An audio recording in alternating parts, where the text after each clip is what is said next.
Hello friends, कैसे हैं आप लोग। आज हम लोग ज्यामिति के बारे में कुछ और शब्दावलियों से परिचित होंगे जो आगे हमारे क्लास में काम आएंगी। और इसी क्रम में हम आगे बढ़ते हुए देखते हैं कुछ टर्म आते हैं बंद आकृति और खुली आकृति। बंद आकृति और खुली आकृति। खुली आकृति बहुत ही आसान चीज है। बंद आकृति और खुली आकृति हमारी क्या हो सकती है। जैसे हमारा ये कोई बिंदु है ए, कोई बिंदु है बी, कोई बिंदु है सी। ठीक, ये दो रेखाएं मिल करके एक खुली आकृति बना रही हैं। ठीक, अगर ये हमारा ए है, ये ए है, ये बी है और ये बी है, ये सी है। क्या है? सी है। तो ये भी हमारी क्या है? खुली आकृति। लेकिन अगर ये जो सी वाला बिंदु है, इस सी बिंदु को ए से मिला दिया जाए, मतलब पकड़कर मिला दिया जाए, मतलब ए को भी यहाँ रखा जाए और सी को यहाँ रखा जाए और बी अपनी जगह पर रहेगा। मतलब हमने इसको क्या किया, ये सी यहीं पे था, इसको घुमा करके हमने इधर ला दिया। दोनों को फोल्ड कर रहे हैं, कोई तार हम फोल्ड करते हैं। ठीक है, और कुछ देर बाद हम इसको ऐसे मिला देंगे, ए और सी दोनों यहाँ पे आ गए। ये हमारी क्या कहलाएगी? बंद आकृति। क्या कहलाएगी? बंद आकृति। और अगर कोई चीज हमारी खुली हुई है और उसके दोनों टर्मिनल देखिए ए बी, ये दोनों बिंदु अगर आपस में एक दूसरे के ऊपर लाई नहीं करते हैं, बंद नहीं होते हैं, तो ये कहलाएगा हमारा खुली आकृति। ठीक है, ये दोनों पॉइंट अगर लाई कर जाएंगे, एक दूसरे के ऊपर संपाती हो जाएंगे, तो ये क्षेत्रफल हमारा क्या हो जाएगा? ये बंद हो जाएगा और अंदर का जो क्षेत्रफल होगा वो बंद हो जाएगा। ये बंद आकृति कहलाएगी और ये खुली आकृति कहलाएगी। जैसे हम कहें कोण, खुली आकृति,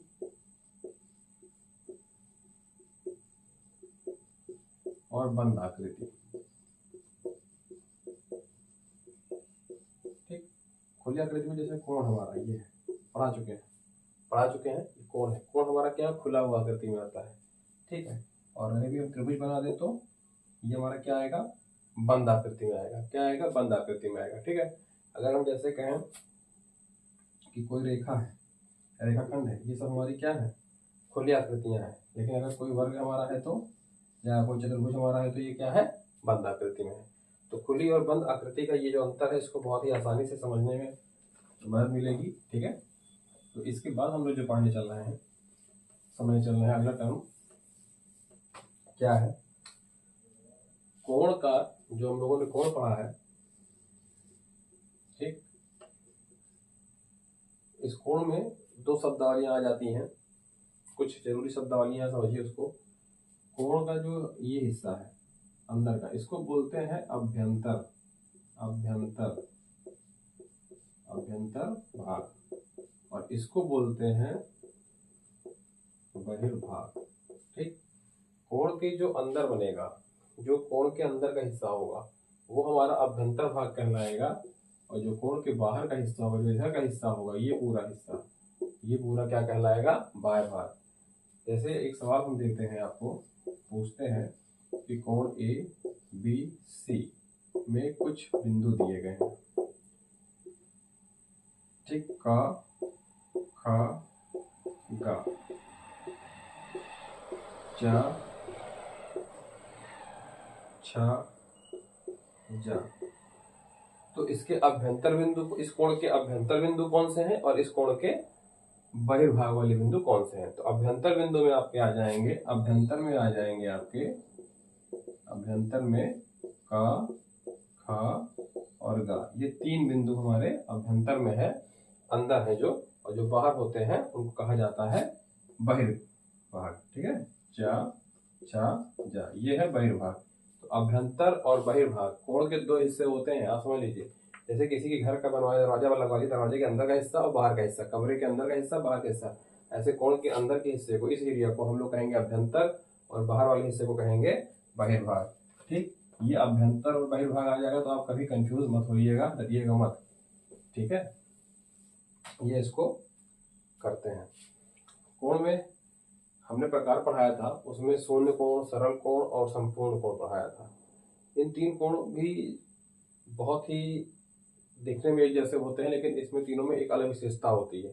अगर कभी चित्र के माध्यम से, जैसे सीटेट वगैरह में चित्र के माध्यम से कुछ चीजें पूछी जाती हैं, लोग कंफ्यूज हो जाते हैं। जैसे दो किरणों से क्या बनता है, दो किरणों के मध्य के झुकाव को कोण कहते हैं, बता चुके हैं। तो दो किरणों के मध्य के झुकाव को ही कोण बनाएंगे। कोण बनने के लिए नियम क्या है, सारे कोण पता है। हम पहले शून्य कोण बात करते हैं। शून्य कोण ये है, एक किरण है, दूसरी किरण इस पर ही लाई करेगी, एक भी कोण नहीं बनाएगी, इसी पर लाई करेगी, इसी के ऊपर संपाती हो जाएगी दूसरी किरण, तो हमारा कोण बन जाएगा। ये ए हो गया, ये बी हो गया, ये सी हो गया। तो कोण ए बी सी बराबर 0 डिग्री। बात समझ रहे हैं? ये हमारा क्या कहलाएगा, शून्य कोण। क्या कहलाएगा, शून्य कोण। ठीक, दूसरा आइए देखते हैं। एक सीधी रेखा बनने वाला दूसरा कोण क्या है, ये है, और यहीं से एक विपरीत दिशा में रेखा खींच देते हैं। और इस पर ये निशान जरूर देखिएगा, ये तीर लगा होना चाहिए। अगर ये तीर लगा हुआ तो ये होता है सरल रेखा बना दिया, सरल कोण। क्या बोलते हैं, कोण ए बी सी। कोण ए बी सी कितने अंश का है, 180 अंश। इसको बोलते हैं ऋजु या सरल कोण। बात समझिए, ये भी सीधी रेखा में बनने वाला कोण है, ये भी सीधी रेखा में बनने वाला कोण है, लेकिन ये इसमें दूसरी रेखा इसी के ऊपर लाई करती है, लेकिन इसमें दूसरी रेखा घूम करके पूरा 180 अंश का कोण बना लेती है। तीसरा देखिए, पहले 0 पे थे, फिर घूम करके 180 पे आए, और फिर पूरा चक्कर लगा लेंगे, तो फिर हम पुनः इसी के ऊपर बैठ जाएंगे। किसके ऊपर बैठ जाएंगे, इसी के ऊपर बैठ जाएंगे। ठीक है, लेकिन अब को ये भी उसी तरह है, ये भी उसी तरह है, दोनों में डिफरेंस क्या होगा, यहाँ पर आपको एक सर्कल देखने को मिलेगा जिसपे तीर का दिशा इधर को लगा होगा। ठीक है, एंटी क्लॉकवाइज। तो ये बताता है हमारा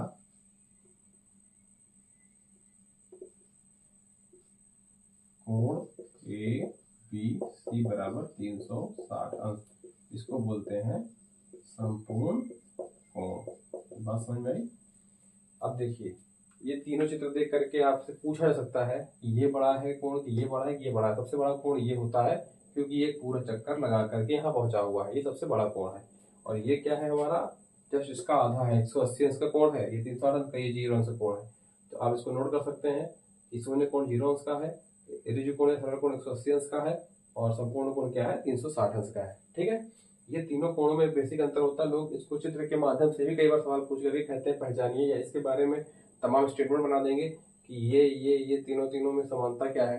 ठीक है, ये और ये दूसरे के ऊपर लाई करते हैं, पर ये चित्र बना देगा, कहेगा सही पहचानो। तो चित्र आपको देखना है, आपको इस पर कोई चित्र नहीं मिलेगा शून्य कोण पर, इस पर आपको यहाँ पे हाफ सर्किल मिलेगी, और संपूर्ण कोण पर आपको इस एंड पर एक कंप्लीट सर्किल मिलेगा। ठीक है ना, ये हमारा तीनों कोणों में डिफरेंस करना बहुत जरूरी है, इसको हमेशा सवालों में पूछा जाता है, इंपॉर्टेंट टॉपिक है। आइए, अगर हम एक बात पूछें आपसे कि जैसे हमारे पास कोण है, ठीक, और इसी से सटा हुआ हम एक कोण और बना दें। ठीक, मान लीजिए इसको हमने कह दिया O, इसको कह दिया A, इसको कह दिया B, इसको कह दिया C। ध्यान से देखिएगा क्या बताना चाह रहे हैं हम, कि एक कोण यहाँ बन रहा है, एक कोण यहाँ बन रहा है। तो अच्छा बताइए, अब इसको अलग करते हैं। क्या करते हैं, अलग करते हैं, C B O, और यहाँ से अलग करते हैं इसको B O C A। अब आप देखिए, दोनों कोण अलग अलग है, बस यहाँ पे चिपके हुए हैं, यहाँ पे मैंने उसको अलग अलग कर दिया है। क्या इन दोनों कोणों की एक भुजा या एक किरण उभयनिष्ठ है? उभयनिष्ठ मतलब कॉमन है, जी हाँ। O से B, OB जो है, OB इस कोण में भी है, OB इस कोण में भी है। ये दोनों एक दूसरे को यहाँ पर मिल रही हैं, देखिए दोनों के लिए कॉमन है कि नहीं है? और जो पॉइंट पे कोण बन रहा है, ये कोण भी एक कॉमन पॉइंट पे बन रहा है, उभयनिष्ठ बिंदु पर बन रहा है, उभयनिष्ठ शीर्ष पे बन रहा है। तो जब ऐसा कभी हमको कोई कॉम्बिनेशन देखने को मिलेगा, ठीक है, ये दो कोण बने हुए हैं, ऐसा कोई भी कॉम्बिनेशन देखने को मिलता है जिसमें कोण का एक शीर्ष उभयनिष्ठ हो और बीच की दोनों रेखाएं, बीच की रेखाएं दोनों कोणों की एक एक रेखा कॉमन हो, तो उसको हम लोग क्या बोलेंगे? आसन्न कोण। आसन्न कोण, ठीक है ना, सटा हुआ कोण है, इसको बोलेंगे आसन्न कोण। बहुत ही आसान चीज है, इसको आप लोग समझ लीजिए, ठीक है। अगर इसमें हम इसी चीज को बढ़ा दें, मान लीजिए कोण हमारा ये है और दूसरा कोण हम इतना बड़ा कर दें, ठीक, इस पॉइंट को 0 रखेंगे, इसको ए रखें, इसको बी रखें, इसको सी रखें, कुछ नहीं है। हम कह सकते हैं इस कोण में भी दोनों के लिए एक कॉमन लाइन है कि नहीं है? कोण A O B C O B मिल रहा है ना, कोण ए ओ बी, कोण C O B, O B O B, O B O B, दोनों कोणों के लिए लाइन कॉमन है। हम अलग से बना के दिखा देते हैं आपको। ये देखिए, एक कोण ये हो गया और दूसरा कोण ये हो गया, ये भी पॉइंट ओ है। बस समझिए, मैंने इसी कोण को तोड़ करके अलग कर दिया है। तोड़ करके क्या कर दिया है? अलग कर दिया है। तो इन दोनों को आप समझने का प्रयास करिए। ये भी आसन्न कोण है, ये भी आसन्न कोण है, लेकिन इस आसन्न कोण की एक खास बात क्या है? इस तरह के आसन्न कोण पर सवाल बहुत बनते हैं और इनका नाम एक अलग बदल जाता है, क्योंकि जब ये कोण मिलते हैं तो नीचे क्या, इसका बेस लाइन क्या, एक रेखा का निर्माण कर रहा है। इसको बोलते हैं रेखीय युग्म। क्या बोलते हैं? रेखीय युग्म, लीनियर पेयर। क्या बोलते हैं? लीनियर पेयर, इंग्लिश में लीनियर पेयर बोला जाता है, ठीक है। तो कभी आपसे पूछ लिया कि किसी रेखा युग्म में दो कोणों का योग, तो आप कंफ्यूज हो जाते हो रेखा युग्म में दो कोणों का योग। अब रेखा युग्म को आप कोण से कोरिलेट नहीं कर पा रहे हो। क्यों नहीं कर पा रहे हो? क्योंकि हमको इस शब्दावली का अर्थ ही नहीं पता है, इस शब्द का मतलब ही नहीं पता है कि रेखीय युग्म का मतलब क्या होता है। तो इस तरह से सवाल फंस जाता है और हम बहुत इजी से सोचते हैं हमको नहीं आएगा और तुक्का मार के आगे बढ़ जाते हैं। लेकिन यहाँ पर हम इसको समझ सकते हैं कि ऐसा कोण, ऐसा आसन्न कोण जिनके दोनों कोणों का योग कितना हो रहा है, ये अभी हमने बताया था, ये पूरा कोण कितना होता है? 180 डिग्री। तो आप देखिए, इस कोण को मिला दें, मान लीजिए यहाँ पे कोण का कर दें और यहाँ कोण खा कर दें। कोण का और कोण खा, इन दोनों का जो सम होगा, ठीक है, वो कितना होगा? सॉरी, इन दोनों को जोड़ने में जो सम आएगा वो कितना होगा? 180 डिग्री आएगा।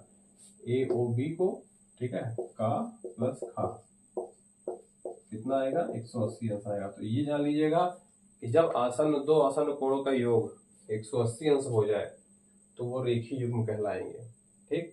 आसन्न कोण होने का क्या मतलब है? बहुत डिटेल में बता रहा हूँ, बहुत आराम से बता रहा हूँ। आसन्न कोण का मतलब ये होता है जब दो कोणों की एक भुजा, कोई एक भुजा, बीच वाली भुजा कॉमन हो जाए, ठीक, उभयनिष्ठ हो जाए, तो वो कोण आसन्न कोण कहलाएगा। एक शीर्ष भी उभयनिष्ठ हो जाए तो कोण आसन्न कोण कहलाएगा।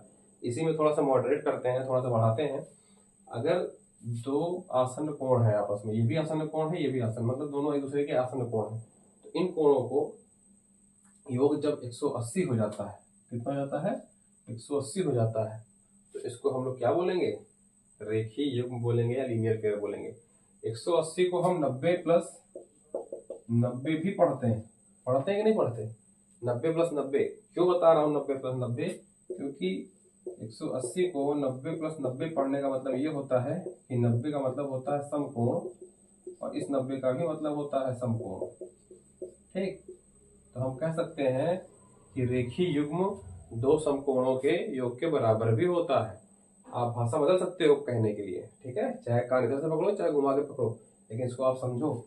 यहाँ पर कह रहा है कि रेखीय युग्म में दो आसन्न कोण जो होते हैं उनका योगफल 180 अंश होता है या अथवा दो समकोणों के बराबर भी होता है। तो इस तरह से आपके सवाल पूछे जाएंगे। ये मोस्ट इंपॉर्टेंट टॉपिक था आसन्न कोण, ठीक है। आसन्न कोण में ये लीनियर पेयर और रेखीय युग्म, तो दोनों का समझ आया है। ये भी आसन्न कोण इसी के अंतर्गत आता है, लेकिन ये स्पेशल फॉर्म में माना जाता है क्योंकि इनके दो कोणों का योग कितना हो जाता है? 180 अंश हो जाता है, ठीक है। ध्यान से सुनिएगा, समय भी पर्याप्त है। कॉपी पेन में नोट डाउन भी कर सकते हैं जो चीजें आपको लगे कि इसको हमें लिख कर रखनी चाहिए। अब देखिए, एक आता है टॉपिक और नया कॉन्सेप्ट, जब दो किरणें एक दूसरे को ऐसे काटती हैं, पढ़ा चुके हैं, प्रतिच्छेदी रेखाएं हैं, आपस में एक दूसरे को काटती हैं तो प्रतिच्छेद करती हैं। ये इसका प्रतिच्छेद बिंदु है और ये दोनों आपस में प्रतिच्छेदी रेखा है। तो आप देख रहे हैं जब किरणें काट रही हैं तो क्या इनके पॉइंट पर कोण नहीं बन रहा है? बन नहीं रहा है। 4 कोण बन रहे हैं, 1 2 3 4। तो हम ये कह सकते हैं कि इन चारों कोणों का योग, इन चारों कोणों का योग, सॉरी योग नहीं, इसमें कोण 2 जो है कोण 4 के बराबर है, कोण 1 बराबर है कोण 3 के। कोण 1 कोण 3 के बराबर है। कैसे बराबर है? ये दोनों कोण जो हैं जस्ट अपोजिट हैं, सेम रेखा पर बन रहे हैं। ठीक है, सेम रेखा पर बन रहे हैं। तो जैसे क्रॉस बनाइए, जितना इसकी कोण की माप हो झुकाव होगा उतना ही इसका भी झुकाव होगा। तो ये कोण कहलाते हैं शीर्षाभिमुख कोण। क्या कहलाते हैं? शीर्षाभिमुख कोण। शीर्षाभिमुख कोण, शीर्षाभिमुख कोण।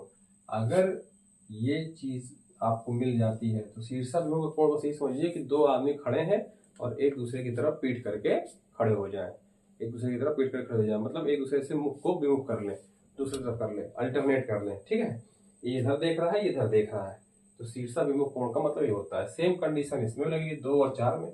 वो ऊपर देख रहा है, नीचे देख रहा है। तो देखिए मैंने यहाँ पे लिखा है कोण 1 बराबर कोण 3 और कोण 2 बराबर कोण 4। तो शीर्षाभिमुख कोण इसे कहते हैं कि दोनों एक दूसरे के विपरीत दिशा बनते हैं, लेकिन उनको बनाने वाली जो रेखाएं होती हैं वो कॉमन होती हैं। ठीक है, तो किसी एक ही बिंदु पर बनेंगे, चारों तरफ बनेंगे। शीर्षाभिमुख कोण जब बनते हैं तो इन चारों कोणों को हम कह सकते हैं कोण 1 प्लस कोण 2 प्लस कोण 3 प्लस कोण 4 बराबर 360 अंश, क्योंकि ये पूरा का पूरा एक चक्कर भी तो कंप्लीट कर रहे हैं। आप देखिए ये मिलकर एक गोला पूरा बना लेगा, तो ये पूरा एक चक्कर कंप्लीट करेगा, तो इसका योग कितना हो जाएगा? 360 हो जाएगा। ठीक, तो शीर्षाभिमुख कोण में आपको समझना क्या है, कौन कौन से कोण बराबर होते हैं। उल्टे जो पीछे होते हैं, एक दूसरे के अपोजिट साइड होते हैं, वो दोनों कोण आपस में बराबर होंगे। 2 3 के बराबर नहीं होगा, इसको ध्यान दीजिएगा। 2 1 के बराबर नहीं होगा, लेकिन 2 4 के बराबर होगा। हाँ, एक चीज और हम समझ सकते हैं, इसमें कुछ और भी कंडीशन है शीर्षाभिमुख कोण में। कोण 1 और 2, कोण 1 प्लस कोण 2 बराबर 180 अंश हुआ। ये एक सीधी रेखा दिख रही है आपको, सरल कोण। सीधी रेखा पे बनने वाला कोण क्या है? सरल कोण है। सीधी रेखा पर बनने वाला कोण क्या है? सरल कोण है। और सरल कोण या रिज कोण है। ठीक, तो क्या हम इसको छुपा लें अगर, तो ये देखिए ये भी दोनों कोण बन रहे हैं। दोनों कोणों की एक उभयनिष्ठ लाइन है, उभयनिष्ठ भुजा है ये वाली। तो ये दोनों कोण एक दूसरे के आसन्न कोण कहलाएंगे, बता चुके हैं। और रेखीय युग्म कहलाएंगे। रेखीय युग्म क्यों कहलाएंगे? क्योंकि इस कोण का योग कितना है? 180 अंश। मैं यहाँ से इस चित्र को निकाल कर दिखाता हूँ आपको। ठीक, यही तो बना हुआ है। यहाँ पर कोण 1 लिखा है, यहाँ पर कोण 2 लिखा है। सीधा कर दीजिए इसको सीधा कर दीजिए। सीधा करेंगे तो कैसे बन जाएगा? ऐसे बन जाएगा, ऐसे बन जाएगा। कोण 1 कोण 2। क्या ये रेखीय युग्म वाली बात हुई कि नहीं हुई? रेखीय युग्म बना रहा नहीं बना रहा है? तो कोण 1 और कोण 2 रेखीय युग्म है। कोण 2 कोण 4, कोण 2 कोण 3 रेखीय युग्म है। कोण 3 कोण 4 रेखीय युग्म है। कोण 4 और कोण 1 क्या है? रेखीय युग्म है, अर्थात आसन्न कोण में है। इस चीज को आप समझ लीजिएगा कि शीर्षाभिमुख कोण में भी वो चीजें छुपी हुई है। ये आसन्न कोण बना रहे हैं, ये दोनों आसन्न कोण है, ये दोनों आसन्न कोण है और ये भी आसन्न कोण है। ठीक, क्योंकि एक ही लाइन पे बन रहे हैं, अर्थात कोण 1 कोण 2 का मान कितना हो जा रहा है? 180 अंश हो जा रहा है। कितना हो जा रहा है? 180 अंश हो जा रहा है, या 2 समकोणों के बराबर हो जा रहा है। ठीक है ना, तो इस चीज को हमें ध्यान में रखना है। बहुत ही बारीक चीजें हैं, छोटी छोटी चीजें दिमाग से मिस होती हैं। यही बेसिक कॉन्सेप्ट हमें ना पता होने के कारण आसान से आसान सवालों को हम चित्र देखकर घबरा जाते हैं और हल नहीं कर पाते हैं। लेकिन हमको अगर ये पता होगा कि इन दोनों कोणों का योग 180 अंश है, तो इसमें से कोई एक कोण माइनस कर देगा, तो हम इसके 180 में से घटा करके इसको हम ज्ञात कर लेंगे। ठीक है, इधर भी देखिए ये लाइन 2 और 3 क्या कहलाएगा? कोण 2 प्लस कोण 3 कितना है? 180 अंश है। कोण 3 और कोण 4 देखिए, कोण 3 और कोण 4 कितना होगा? 180 अंश होगा। कोण 4 और कोण 1 देखिए 180 अंश होगा। कहने मतलब सारे कोणों का योग क्या होगा? 180 अंश होगा, तब जब वो आसन्न कोण है या फिर रेखीय युग्म है। ठीक, आसन कोण के कोणों का योग 180 अंश होना कंपलसरी नहीं है। मेरी बात को आप ध्यान समझिएगा, नहीं तो आप कोई एक रट्टा बना लीजिए कि भैया ये भी आसन कोण है, आप देख लो। आसन कोण होने के लिए कंडीशन है कि लाइन उभयनिष्ठ होनी चाहिए बीच की, और ये पॉइंट उभयनिष्ठ होना चाहिए, कॉमन होना चाहिए। लेकिन रेखीय युग्म होने के लिए ये होना चाहिए, इसको पूरा फैल करके 180 बन जाना चाहिए, अर्थात ऐसे हो जाना चाहिए, ये लाइन सीधी जानी चाहिए नीचे वाली। ठीक है, आसन कोण का ही कैटेगरी है हमारा रेखीय युग्म। इसको बार बार मैं बता रहा हूँ, इसको बहुत बारीक चीज है, थोड़ा सा डिफ्रेंशिएट करने की जरूरत है। आसन कोण है, कोई डाउट नहीं है, लेकिन रेखीय युग्म भी है। और आसन कोण के लिए ये कंडीशन नहीं है दो कोणों का योग 180 अंश होता है, ये रेखीय युग्म में है। इसी से परिभाषा बनेगी, ऐसे आसन कोण जिसका योग 180 अंश हो जाए वो रेखीय युग्म कहलाते हैं, लीनियर पेयर कहलाते हैं। बात समझ में आ गई? ठीक है, समझ में आ गया होगा। एक तो क्या है आपस में, आसन कोण भी है और लीनियर पेयर है। 2 3 क्या है, आसन कोण है और लीनियर पेयर है, जो भी लीनियर पेयर पहले पढ़ा चुके हैं। 3 4 क्या है, आसन कोण भी है और लीनियर पेयर है। 4 5 4 1 क्या है, आसन कोण है और लीनियर पेयर है। बात समझ में आ गई?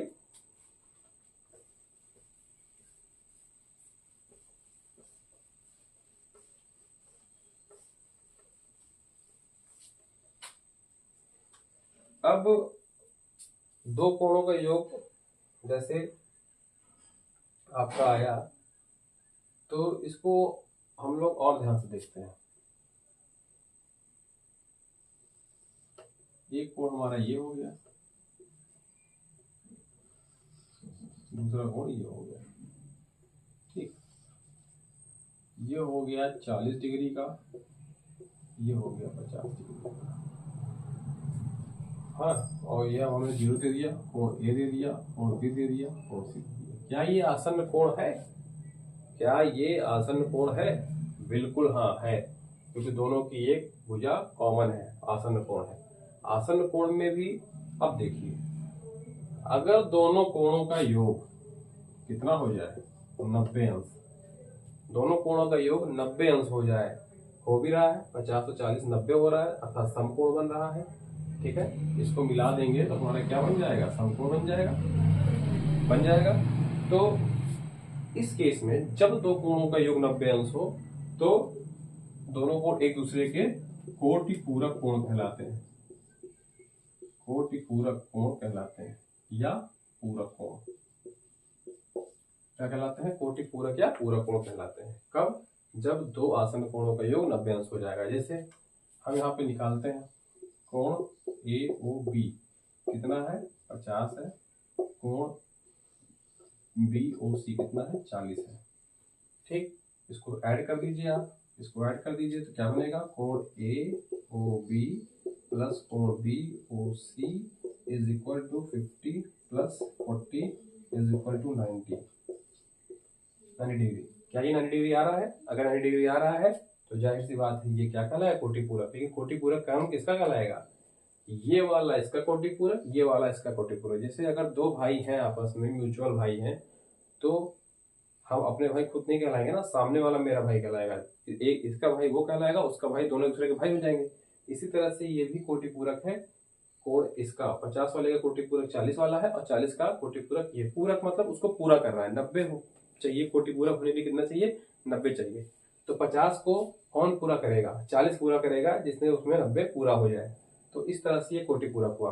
अगर यहाँ हम 60 कर दें, यहाँ हम 60 कर दें, यहाँ 30 कर दें, तो 60 का 30, क्योंकि हमको चाहिए कितना, इधर बढ़ाए इधर घटाएंगे, इधर घटाएंगे इधर बढ़ाएंगे, तो कहने मतलब है कि हमको चाहिए कितना, 90 हो जाएगा, तो क्या कहलाएगा, कोटि पूरक कोण कहलाएगा। ठीक है, तो ये जो टॉपिक है कोटि पूरक, ये बहुत बार पूछता है कि दो कोणों के योग 90 अंश है तो वो एक दूसरे क्या कह सकते हैं, कोटि पूरक या इस तरह से। ठीक, या फिर आपको कह दो कोटि पूरक कोणों में एक कोण 30 अंश का है, दूसरा कोण बताइए, तो आप बता सकते हो कि दो कोणों का योग कोटि पूरक कोण है। ठीक है, कोटि पूरक कोण है, इसमें एक कोण का योग 30 दिया है, तो दूसरे का मान बताइए। आप घटा लोगे, 90 में से 30 घटाओ, 90 में से 30 घटाओ कितना आ जाएगा, 60 आ जाएगा। इस तरह के शाब्दिक सवाल दे देगा, तो आपको कोटि पूरक का मतलब जानना चाहिए, कोटि पूरक का मतलब समझना चाहिए, कोटि पूरक होता क्या है। अगर आप जानोगे तो बहुत ही सेकंडों में इस सवाल को मूंजवानी हल कर लोगे। ठीक है,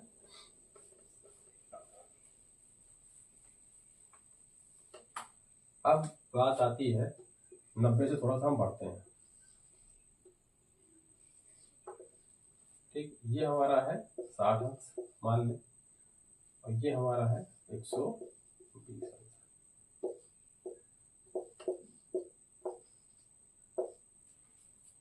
कोण AOB, कोण AOB, कोण AOB कितना दिया है 60 अंश, और कोण BOC, कोण BOC कितना दिया है 120 अंश दिया है। अब आपको मैंने अभी कुछ देर पहले लीनियर पेयर या वो बनाया था, क्या बोलते हैं, रेखीय युग्म। ये आसन कोण जब 180 अंश का हो जाता है तो उसको लीनियर पेयर बोलते हैं। और यहाँ पर एक नया नाम आपको सुनने को मिलेगा, समपूरक कोण। क्या मिलेगा? समपूरक कोण। उधर का क्या था 90 वाले में कोटिपूरक। जब दो कोणों का योग, जब दो आसन्न कोणों का योग 180 अंश होता है तो उन्हें समपूरक कोण भी कहते हैं एक दूसरे का। रेखीय युग्म तो कंबाइंड रूप से कहा जाएगा, लेकिन समपूरक कोण कहा जाएगा एक का। मतलब 60 को किसका समपूरक कहेंगे? 120 का। 120 को किसका समपूरक कहेंगे? 60 का। क्यों? क्योंकि ये दोनों मिल करके क्या पूरा कर रहे हैं? 180 अंश पूरा कर रहे हैं। तो 120 को 80 अंश पूरा करने के लिए कितने की कमी है? 60 की। तो 60 उसको आके पूरा करता है, इसलिए 120 का ये 60 हो जाएगा। ऐड करके देख लीजिए आप इसको उसी तरीके से। कोण AOB प्लस कोण BOC बराबर, इसको जोड़ लीजिए 60 प्लस 120 बराबर 180। ठीक है, संपूरक मतलब एक सीधी रेखा हमारी बन जाएगी। बात समझ आ रही? तो दो चीजें आप समझ आ रहे, एक संपूरक कोण और दूसरा कोटिपूरक कोण। कोटिपूरक में दो कोणों का योग 90 अंश होना मस्ट है। समपूरक में दो कोणों का योग 180 अंश होना मस्ट है, और कोटिपूरक में 90 अंश होना मस्ट है। ठीक है, ये छोटी छोटी शब्दावलियां हम लगातार बता रहे हैं आपको वीडियोज में। ठीक है, जब ज्यामिति के सवालों को हल किया जाएगा, ज्यामिति को आगे बढ़ाया जाएगा, तो आप देखेंगे काफी सवाल आपको आते रहेंगे। लगेगा ज्यामिति हमने कब पढ़ ली पता भी नहीं चला। तो इस तरह से बेसिक चीजों को आप ध्यान दीजिए। हम लोग की प्रॉब्लम क्या होती है, जो विज्ञान और कला वर्ग के विज्ञान और कला और साहित्य वर्ग के लोग होते हैं, वो तैयारी जब करते हैं तो उनको भी कहीं ना कहीं मैथ से सामना करना पड़ता है। तो वो लोग क्या करते हैं कि जल्दी से सवाल लगाने का प्रयास करते हैं, कोई इजी ट्रिक खोजते हैं, और वो ऐसा होता है कि एक दो सवाल तो आ गया लेकिन कॉन्सेप्ट नहीं क्लियर हो पाता है, और जिसकी वजह से उनको लगता है कि हमारा रह गया। इतने इजी वे में बताया जाएगा कि आपका कॉन्सेप्ट भी क्लियर होगा, और किसी भी तरह का सवाल आपको आएगा तो आप उसके लिए सोच भी सकते हैं, अपने तरफ से उत्तर निकाल सकते हैं, रटने वाली आदत छूट जाएगी। ठीक है, तो कोटिपूरक समपूरक है। ठीक है, इतना चीजें हैं। आज के लिए इतना ही काफी है। धन्यवाद। अगर कोई आपको इसमें समस्या आती है, कोई दिक्कत आती है, तो आप कमेंट सेक्शन में जरूर पूछें। धन्यवाद।